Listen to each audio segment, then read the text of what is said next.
Why don't you guys introduce yourselves, tell us your name, where you're from, give us a little bit of your bio. Sure. Yeah, go for it. My name is Jefferson Farber. I am originally from Indianapolis, Indiana.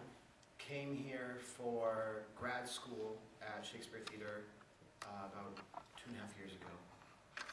Bounced around a lot after college and before grad school, so not only from Indiana, I guess, Colorado, San Francisco, SoCal, New York, a bunch of different places. But now I'm here, and here for good. Anything you've done around town that we might have seen you in? I did a show at Cinetic last year. I did part of their new works thing. I was in Genesis Reboot and did the Garden of Eden thing, and I was able. Last summer I did Metamorphoses at Constellation, and then All's Well That Ends Well at Shakespeare Theater, the Free For All. And this fall I did a quirky little show called Hemispheric Dysfunctionalism and the Cortical Titanic. And he had an amazing mustache for that. I'm Joel David Santner. I'm from just the outskirts of Indianapolis, so Jefferson and I grew up pretty close to each other, actually, although we didn't know each other. I went to the same grad school as Jefferson, but I came about 6 years ago, so I've been around a little bit longer. After undergrad, I went to school at Hanover College in southern Indiana, and after undergrad, I worked in Louisville, Kentucky for a children's theater called Stage One for a handful of years before deciding I want to go back to school and get some training, and that's when I moved down here. And since I've been here, I've been acting and directing in town. I'm a company member with Taffy Punk Theater Company. I don't know if you're familiar with them. And I'm an associate artist with Faction of Fools Theater Company.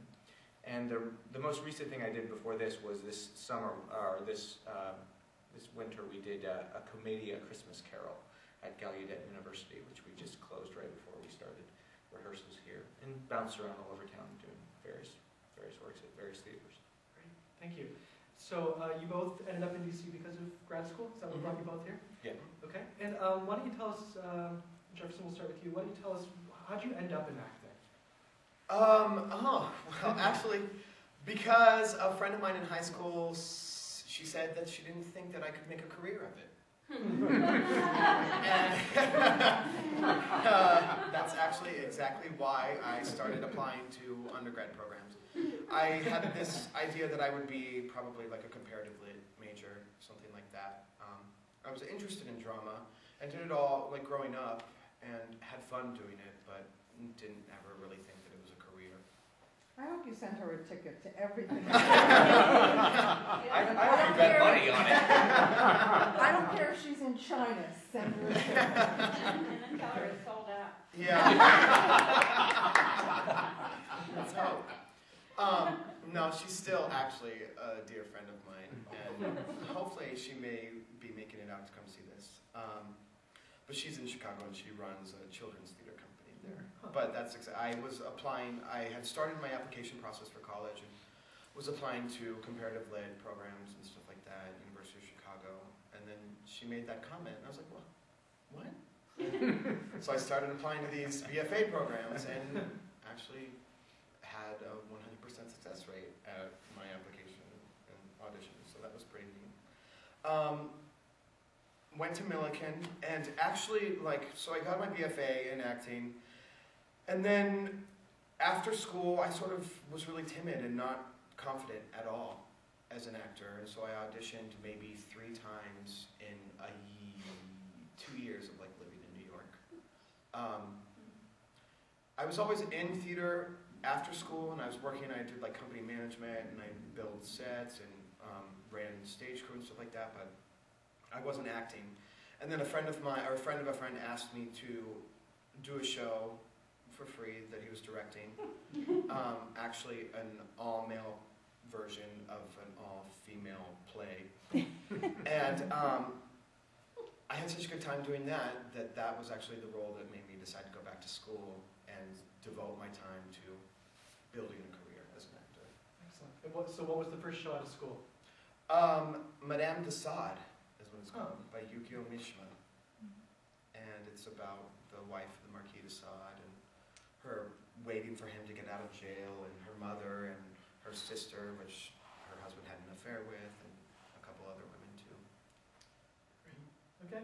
And your story? How'd you end up in the business? Sure. Well, I think I always was in the business even as a kid, and I didn't even know it, because every movie I would watch, I would reenact, and I would make my friends reenact, and that. So the Indiana Jones trilogy was the star of that, and as well as Die Hard.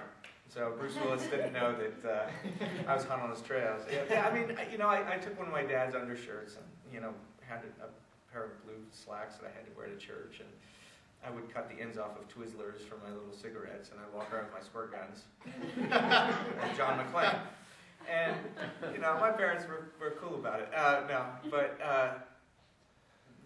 When I got into high school, I was a runner, so I was cross country and track and swimming. And I just kind of lost interest in that type of competition. And so I got into arguably even more competitive field. And so I did my first play when I was a junior, and then I did a play when I was a senior. And then when I went to college, I thought I was going to be a communications major and study film. But the department was kind of not a great department for communications, and I got absorbed into the theater department, and I got cast in a show my first semester.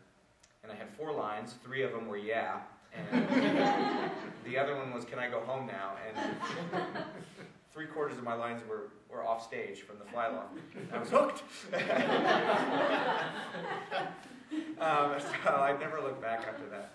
And then when I got out of my senior year, I did 2 shows that kind of changed my life. One was Merry Wives of Windsor, and one was A Doctor in Spite of Himself. A Doctor in Spite of Himself was directed by a gentleman that ran the Children's Theater in Louisville, and he ended up hiring me to be an intern, and that's how I got that job. And a gentleman came to see Merry Wives of Windsor, and I was hired to do summer stock in the interim between undergrad and when my job started in Louisville. And I did Don't Dress for Dinner, which was a sex farce. So I did a bunch of sex farce for, the summer, 6 shows in about 10 weeks, and, of people running in and out of doors and hiding under sofas and, mixed identities and everything. It was a blast, but it got me to work really fast. It's being done locally by the British Embassy players. Oh, yeah? They open in March. Oh, wonderful. Is it the Mark Camilletti adaptation? Yeah, it's a fun play. As you say, First very stage, fast. also the first stage, the Tyson's Corner of it.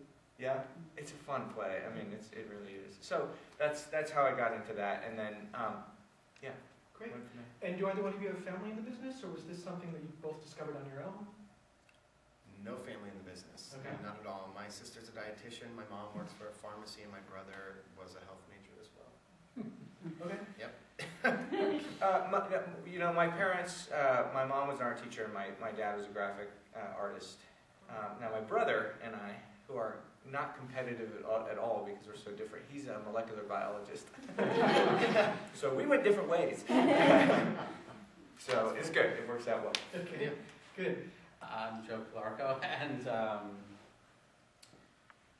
I'm from New York. I'm an artistic associate at Signature, and I adapted and directed Shakespeare's Orange Ale. Yeah, great. Well, I just asked them this question. You can answer this as well. I was asking them, telling about some of the marketing problems we've had in terms of trying to describe what this show is, and I asked them, is this Romeo and Juliet? And I'd love to hear your response to that question. I think and it is not Romeo and Juliet. I think it's a story of 4 boys who, in us seeing them discover Romeo and Juliet, we also get a rendering of an authentic rendering of Romeo and Juliet. So, Do you want to give them maybe the premise of it, like what, if you can describe it?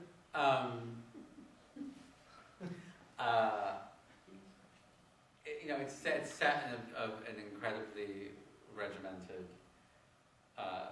Catholic military school for boys, and where it's inferred that reading this play, I think much literature about this play in particular is forbidden,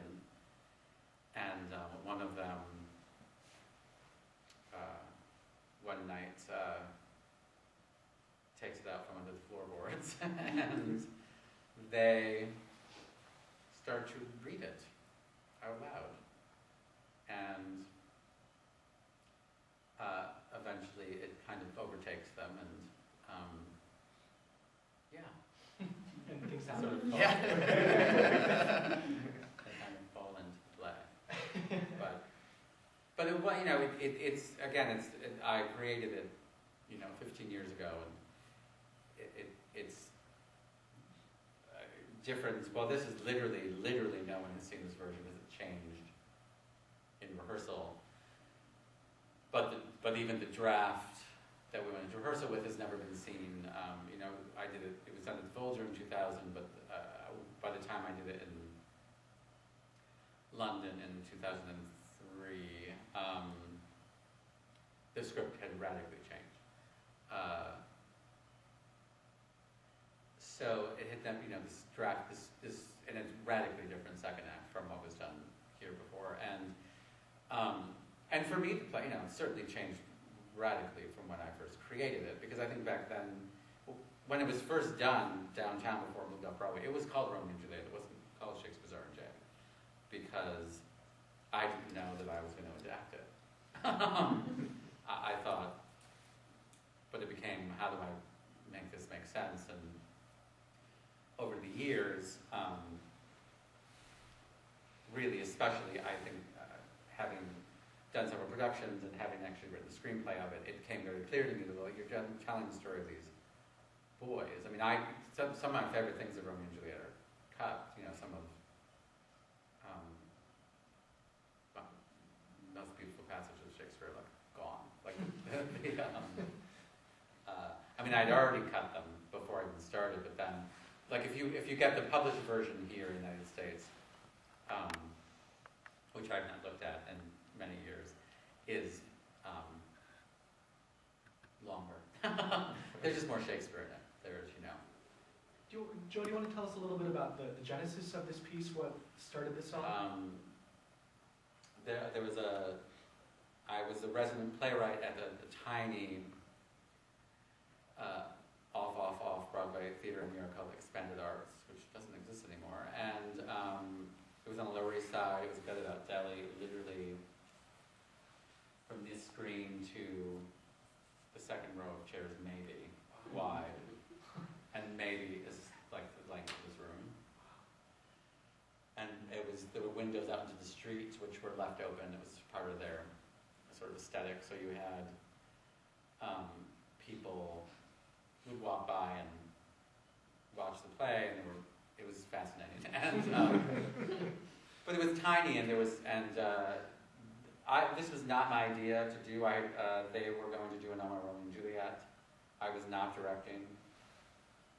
I'd always wanted to do Romeo and Juliet as the play. The director, who was the artistic director of that production, got into the job, and she asked me to direct it, and I said yes, because I wanted to do Romeo and Juliet. I did not want to do it with all men, but that was part of the deal. I had to do it with all men. And the space was very tiny. It's actually not even as wide as that. It was so small. And I ran the lights and the sound every day. In the corner of the little table. There were 5 lights. It was ridiculous.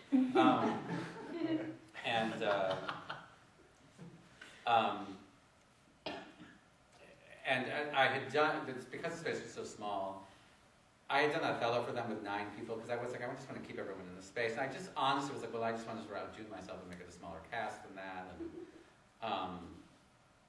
But we started rehearsal with 5 actors, and the only reason for it is an actor quit 2 weeks in for another job.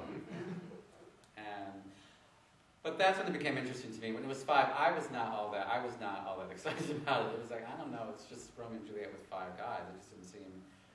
It wasn't an adaptation yet. There's now characters that they sort of all do together, which was not part of it. They all play different characters. It was in my blog. I did sort of a history of the piece, and I found in the scrapbook the audition, the sheet they got at the first audition, and the 5 actors and who they play. It was weird to look at. I was like, wow. And it was 2 weeks in, and we were deep into rehearsal. So, and I had to call up the guy who at that point was doing Lady Capulet and the Friar and like Lord Montague, who's still in the play, and said, if I said, you have to do Mercutio too. How do you feel about that? Of course, was everyone wants to play Mercutio. So, but everyone sort of got shoved around, and then it became exciting too because it was like I became impossible. I was like, I don't know how I'm going to do this. So, and then it became an adaptation, and it became something sort of interesting. So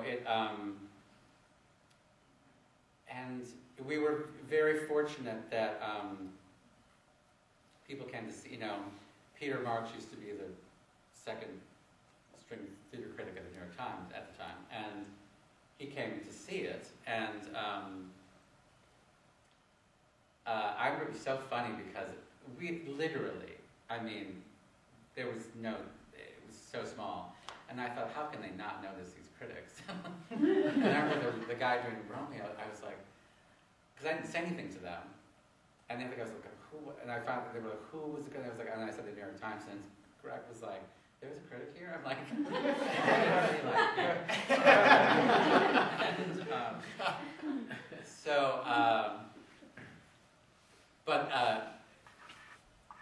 so we were, it was a showcase contract. Literally, the actors got paid subway fare, and that's it. I got paid nothing. It was 4 performances a week for 3 weeks. They were going to do an extra, like a 4th week they were allowed to do because with the union. But they weren't going to do it if it wasn't selling. In the 3rd week, we had nobody. Time Out had come to, and their review would come out the 2nd week, and which was a great review, and so it sold. But there's downtown theater in New York, it's like, it's a tidal wave. There's there's too much of it. And, but his piece wasn't out, and I kept saying, I was at the theater, I said, can you just call the Times? They're like, we can't call the New York Times. So, and I wish I had these balls. Now I picked up the phone, and I called the New York Times and said, can I speak to Peter Marks? And they transferred me to his desk. And he called me back, and I left a message. I said who I was in the show.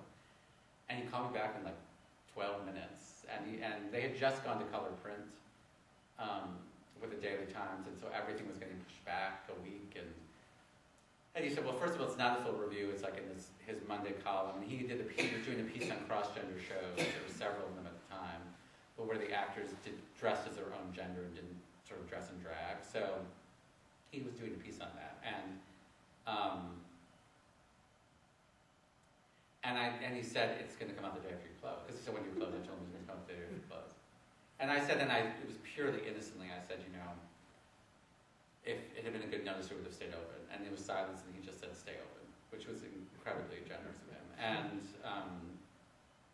And we did, and you would have thought. And again, it was not a full review. We had a big picture, which again, it was so, no one had cell phones, no one had, we literally, because they called over and said, can we get a picture? And so the artistic director's husband ran to get his video camera, and videoed it, and they took a still shot off of, which ended up being the ad for the show and the posters, but, and then it was people were running down to see it, so, it was great.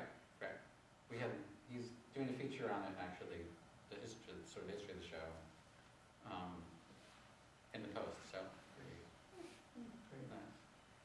Have you had any Shakespeare fanatics cry heresy on this adaptation, on these cuts? No, really. No, people have been generally very sort of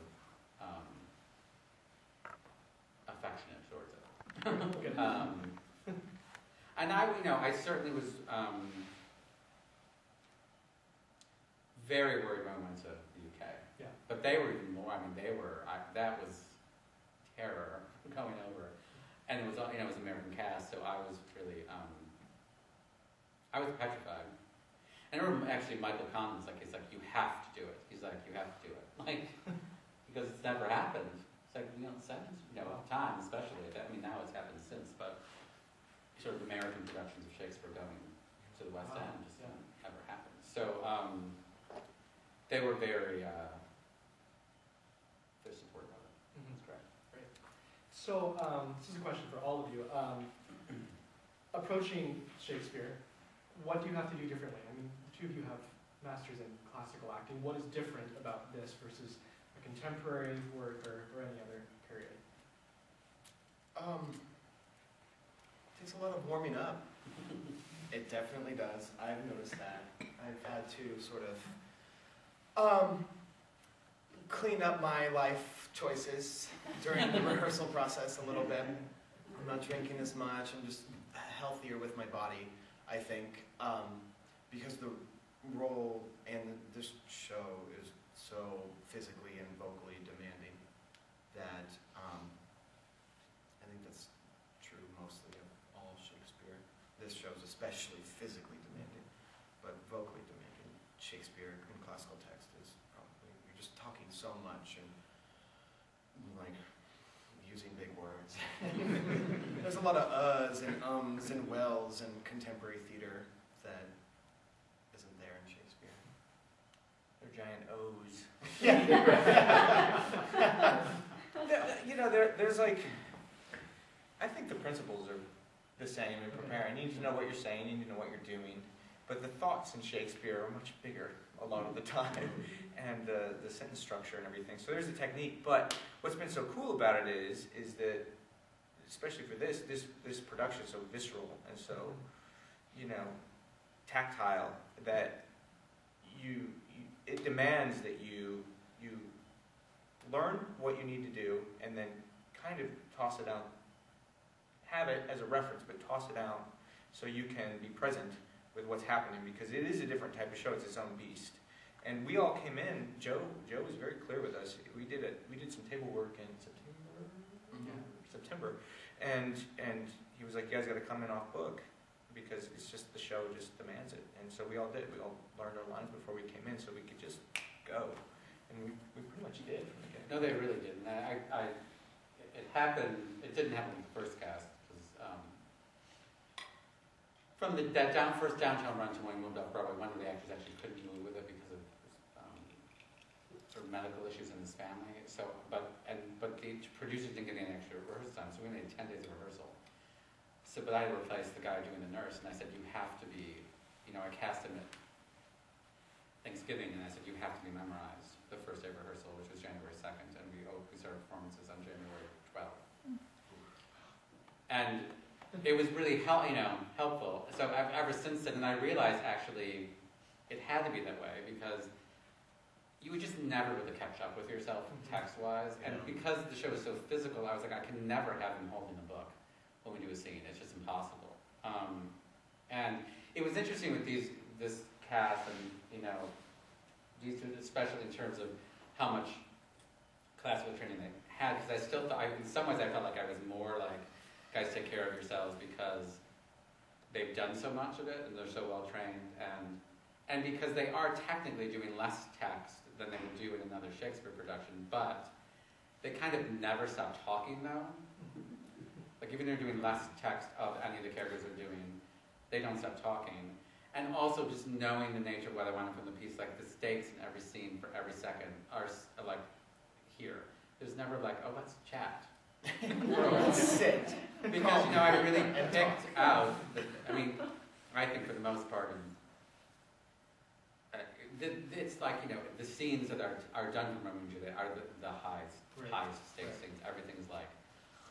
And then on top of it, there's, you know, the sort of pressure and of that what they're speaking, they shouldn't even be speaking because they're not supposed to be speaking the words of this play.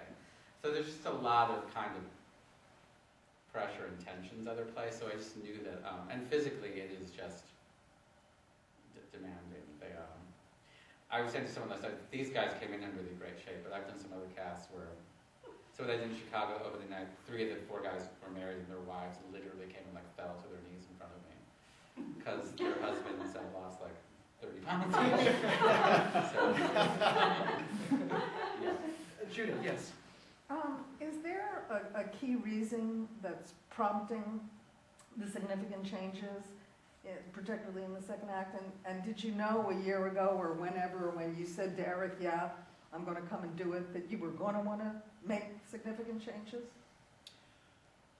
The big changes from when it was at the Folger really honestly came from, there were two things. One is, it was a critic actually, Jay Blanchard in the Washington Times, who gave a glowing review, but basically said, I kind of missed that in the second act, the schoolboy conceit sort of dribbles away. We used to be that once at the end of the first act, it was really kind of not inspired by, but the whole, if you've seen the film of Olivier's Henry V, where you see them sort of, you literally eventually fall into relocation. You start out on stage at the Globe, and then eventually, then you're sort of like on a sound stage. It's just sort of interesting falling into the, and so that was the idea for me. At some point, they just sort of go insane, and they're in the play. Which was, I think, valid dramaturgically, but when she said it, I thought, well, she's kind of right.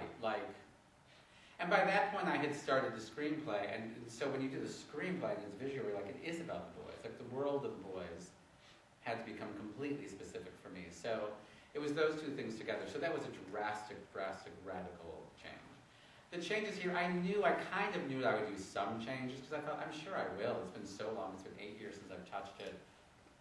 Whenever there's a new cast in, and I don't think it's a huge change in terms of there's some cuts of text. The end is different. I changed the end, and that was done literally last week. And it's a huge change for me, sort of spiritually, for the piece. So even though again it's literally like a page, it's I think big. It completely changes the end of the story. Mm-hmm. Great, yes, I have two questions. What's the percentage of dialogue that's actually Shakespeare, and what's yours? Literally? Or, Yeah, no, there's virtually none that is mine. The only thing that's mine, and I actually purposely wrote it rather kind of, I wanted to make it not distinct at all, is, the first words that student one speaks, I wrote. Every other word is either Shakespeare, from Romeo and Juliet, there's a text from Midsummer, there's just 2 sonnets. There's text that people think I wrote that I did not write, where we sort of are taken through the classes of these boys. I didn't write the Square of the Hypotenuse on the square's random size, but so we are taken through classes of theirs, but we sort of go to an etiquette class of theirs, and people assumed I wrote because it's so pointed and hilarious. But it's actually from a late 19th century American etiquette manual that I found. So, and there was, I wanted it to all be sort of pre-existing text. Second question is, what's the timeline on this? Does this take place in a day or a week or One night. one night? Okay. Other questions? No? Would it be appropriate for someone who doesn't care for Shakespeare? Doesn't care for Shakespeare, or has no experience with Shakespeare? Not a Shakespeare fan. I think so. I actually think it'd make you actually maybe come to like I would Shakespeare. hope so, yeah. It was the point for me, because, again, the reason I wanted to do Romeo and Juliet was because I never liked it. I think it's different here. You guys see, you have the opportunity to see better Shakespeare than most places in the rest of this country. You just do. And you get to see more of it. Because it's taught badly. It's a lot of places you just don't see it.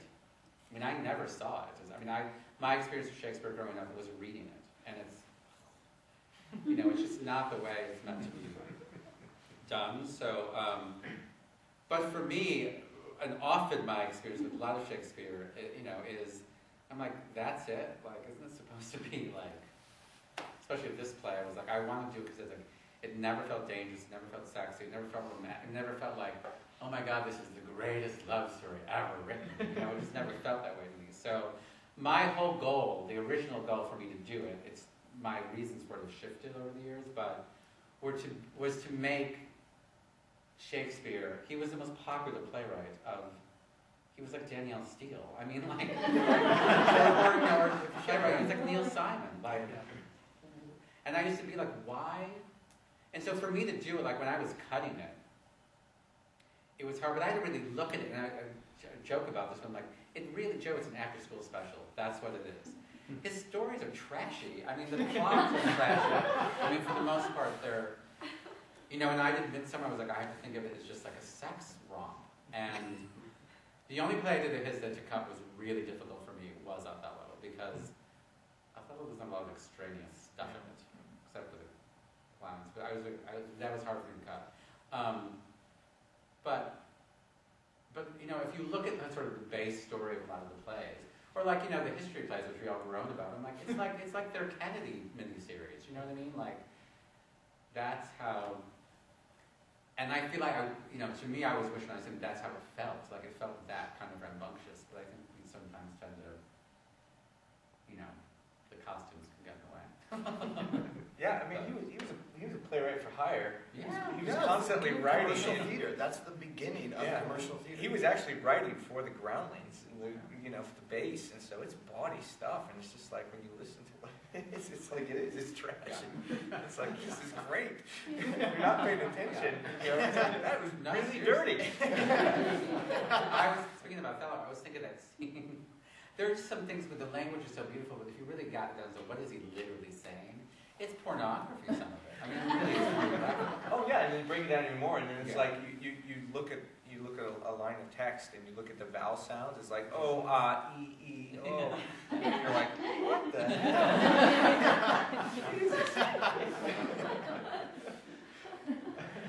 Do you think that does placing Romeo and Juliet within this context of the world of R&J, does that change what Romeo and Juliet is, or is it just the boys acting out Romeo and Juliet? Like, does the story change at all because of the context that surrounds it? The goal is to highlight it. Like, the goal to me, I literally, once again, it was sort of like, oh, I have this problem in front of me, of this an all-male cast, was when I realized, oh, I can find, I need to make it a mirror of Verona, like, and it worked. It became like, again, why? I've said that to me, like, one of the reasons I always, before this came up to me, was like, the challenge was as a director, if I did a regular Romeo and Juliet, I was like, how would I convey to two actors, it's really scary and bad that, like, mom and dad don't want you to be together because the families are feuding. Like, what does that mean? Like, viscerally for two actors, how would I make them understand that that is life and death? And so this, beyond the fact of the sort of single-sex aspect, which does automatically in our culture, and I had a long discussion about this with Natasha Diaz yesterday, and there have been productions with all women, and I said, I think it's different. I think it's different. I don't think that image is as dangerous to the culture at large as to men. I think it's more off-putting to people. And so that already was there, but even I was like, but that's easy, that's the easy part.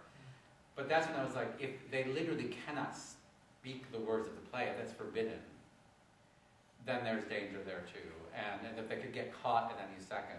And again, we've talked about this, there's not certainly in this adaptation, and what scenes we do from Romeo and Juliet, there is not a scene that two characters having a conversation that can be overheard by other people. Because what they're talking about, literally, death can happen. His source material, I always talk about this to people who play the nurse, like the source material that Shakespeare took the story from. The friar is pardoned after the fact of his role.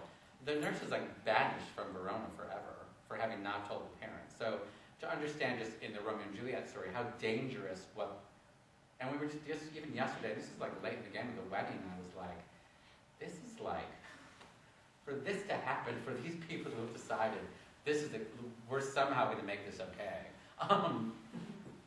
is dangerous. So to me, it was always to just heighten, to find a mirror and to make, and that to me always is what's very satisfying about it, is when people say to me, oh my God, it's like I was here to see Romeo and Juliet for the first time, or I finally really understand Romeo and Juliet, or it finally feels like Romeo and Juliet, and that's really satisfying. Mm-hmm. and you get this other story at the same time, but I do think that is, it's a weird, and they can talk about more in rehearsal, like, it's two stories at once, it's this weird, I mean, I always say to them, it was like, just trust that it makes sense, and that connecting the dots it's tough. It's tough, it's a challenge for actors to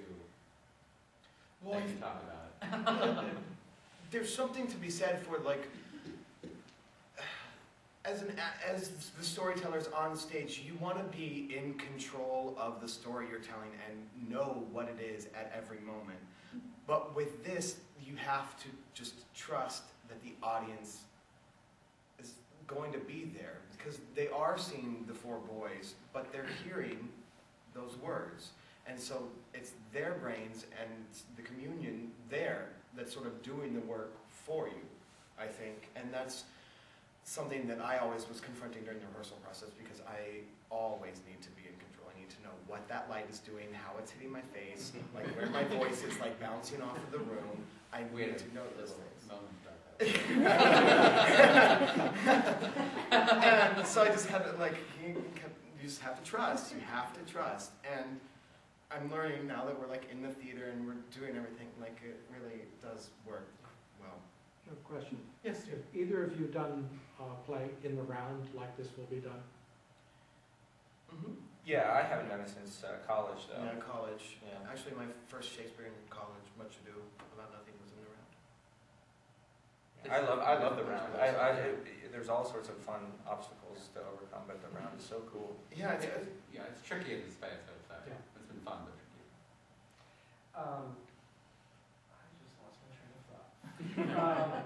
Please pause. Oh, one quick, another There you thing go. about, Jefferson was saying about, it is a very theatrical piece of theater, so, and that's what I tell the actors, like, the audience is going to,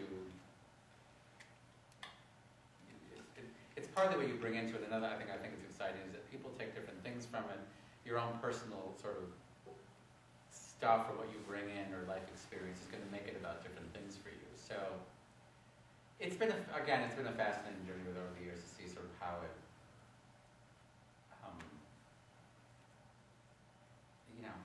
even when we did, the first look, when we did the first 10 minutes for people up in the studio, the beginning of the second week of rehearsal, I hadn't seen it in a while in front of people. I was like, first 10 minutes, and there's very little words spoken. I was like, this is an odd piece of theater. But people follow it. People have never not followed it. And I really did think, especially early, when we first created, I was like, I don't know, and this is very downtown. But people have never, ever, ever, ever been confused by it. Ever. well, I was thinking about this today, that the way Shakespeare was writing, they didn't really have scenery, they didn't have lights. He was writing where scenes would just sort of fly into each other, and like someone would walk on and they'd walk up this way, and someone would walk on, and it's a new scene, and you get it from the language. Yeah. And this like is really true to that. You're bouncing, you're like melding scenes, and just all of a sudden you're just like, it just piles on top of each other until it's like intermission. You're like, wow.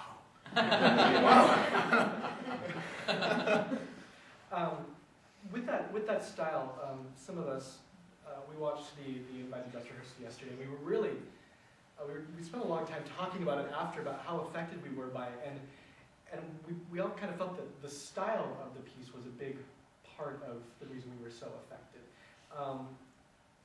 You'll see when you see it, it's very minimal. It's a box and like 2 or 3 props and 4 guys playing multiple characters. Why do you think, and this is a question for the actors or for Joe, why do you think that minimalism or the theatricality, why does that affect an audience in the way that it does?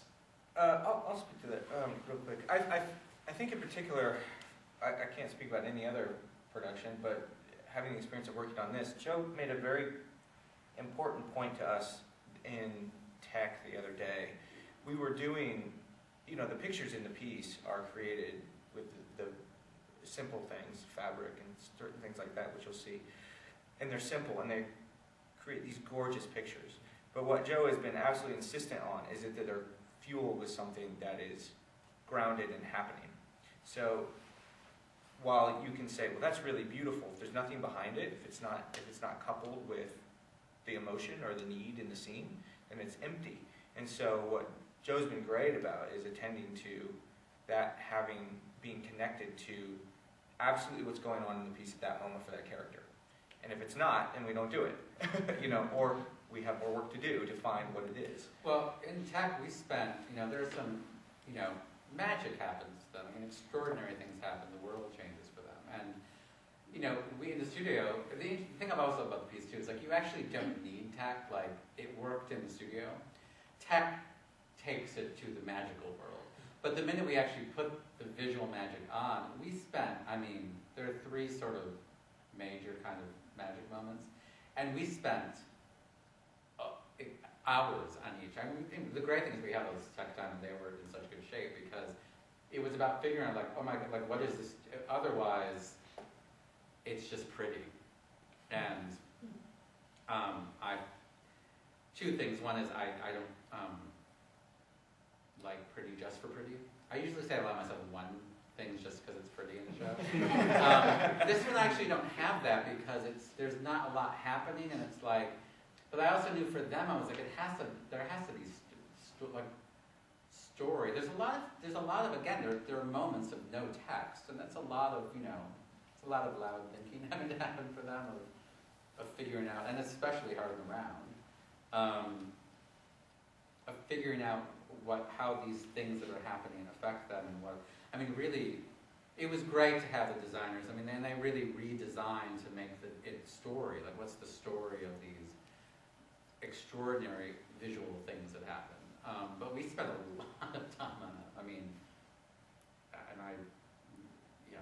Well, I think, like, for me, 100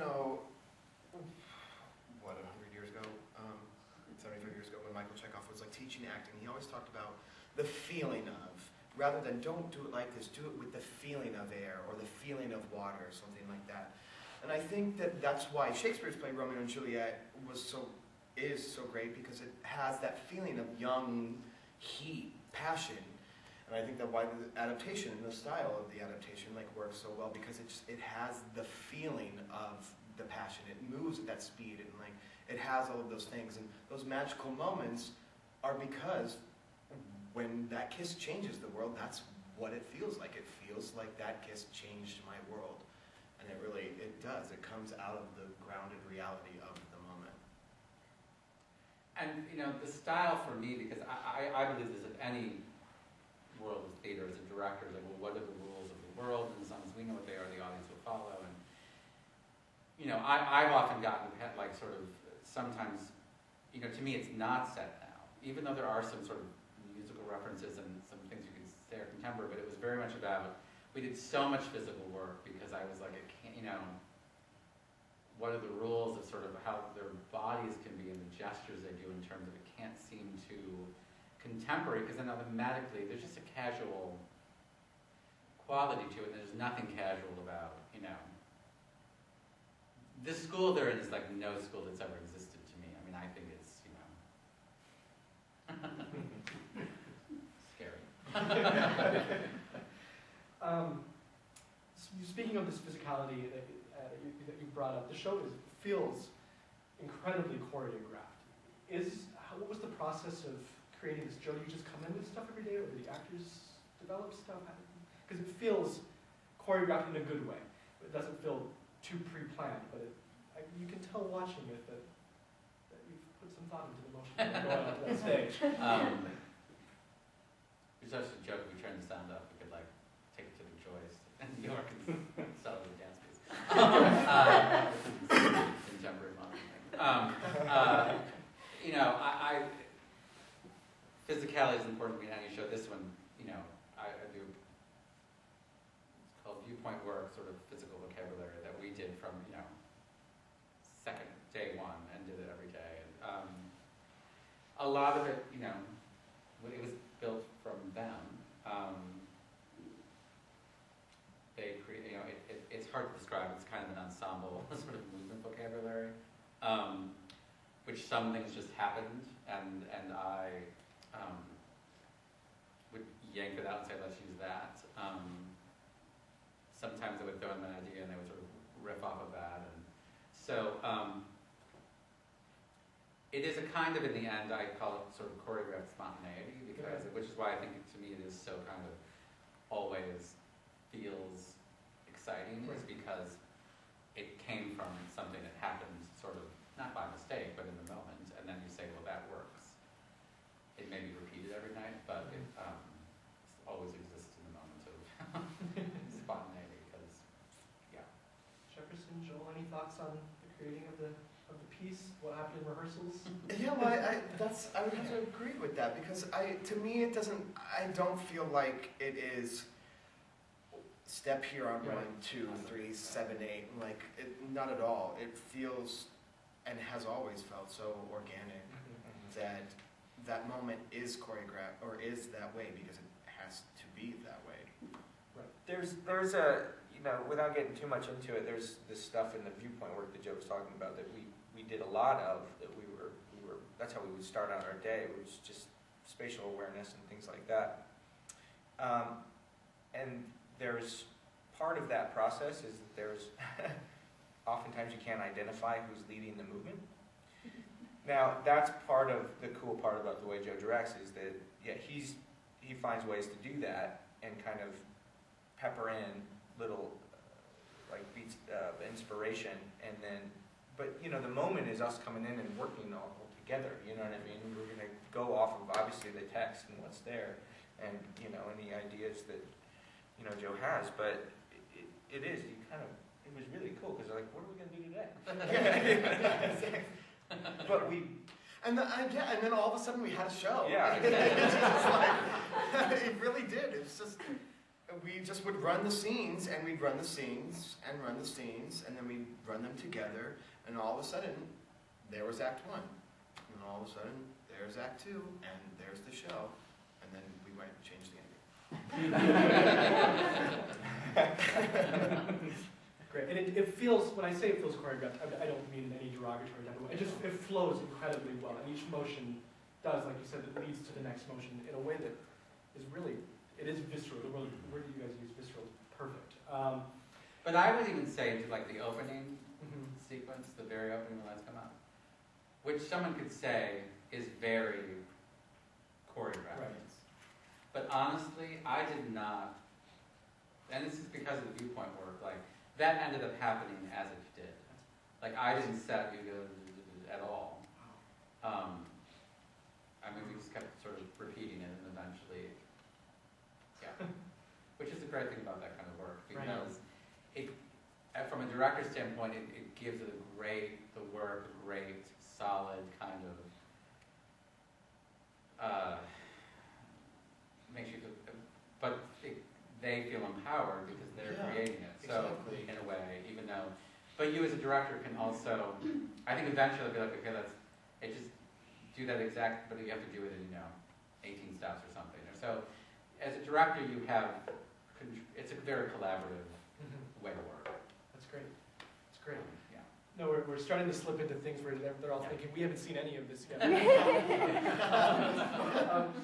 Speaking of, since it does go into first preview tomorrow, what can we anticipate when we see it? Are there certain things you think we should be looking for that we might miss? Or tell us what to look for when we come to see R&J. Well, you won't miss the sweat. That is positively true. I don't know. But I going back to that being empowered thing, I do feel like that. I feel like when we move on stage, it means something. I would encourage you not to be too concerned about catching every little thing, and just experience it, and let's let it happen. Yeah. Go along for the ride and see what it does for you. It's a fun ride. Hopefully. It's fun for me. It's meant to be that it's a ride. You sort of go along the ride and see where it takes you. All of a sudden it's over and you're like, what just happened? We're in kind of competition to see who drinks more water. He's got a gallon jug, and I've got 2 64-ounce things that I keep filling up. I think he's winning.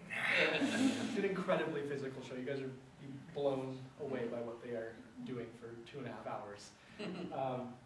Question. Yes, Steve. How are you rehearsing your understudies? I know one of them.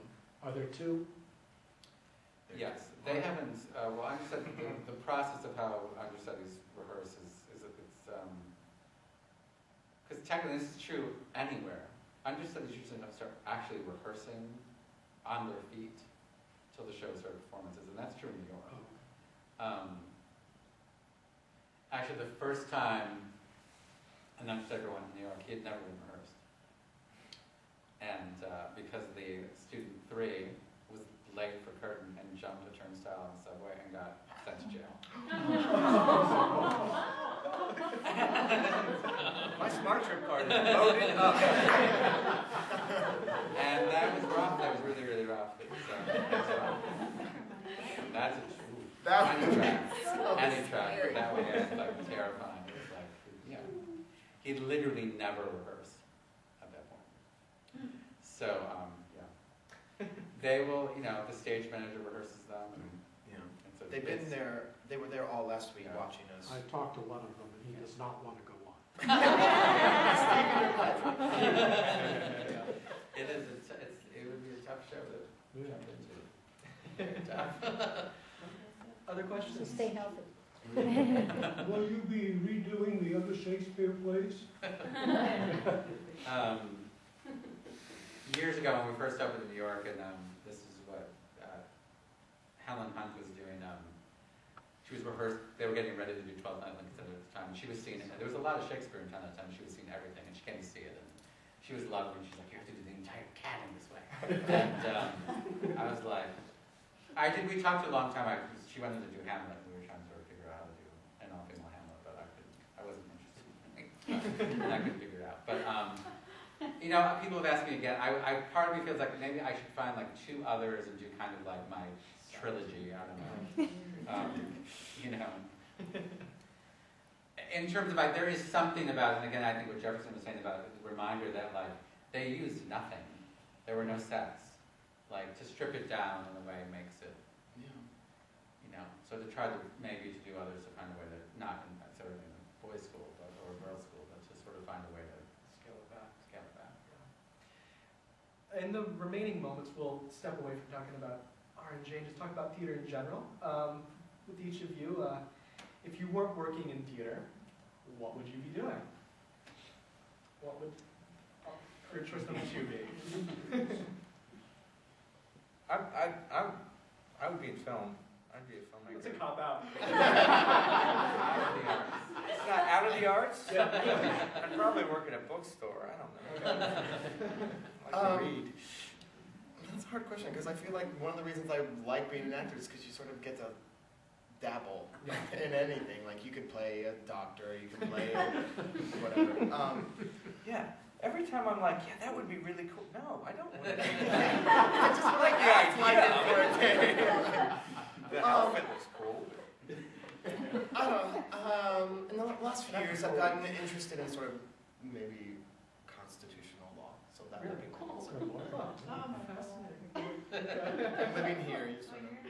It's in the air. Joe?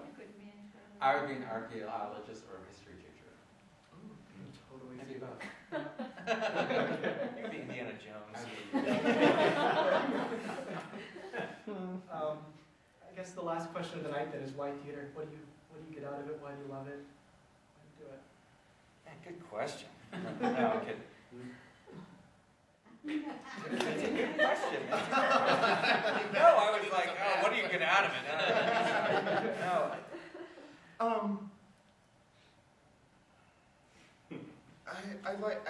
I like the humanity of it. I think that stories need to be told. Like more storytelling, it's an ancient art, and there's something to that. Just sharing stories with each other. Yeah, and I absolutely agree. I think the theater, more so than theater and dance, and with the way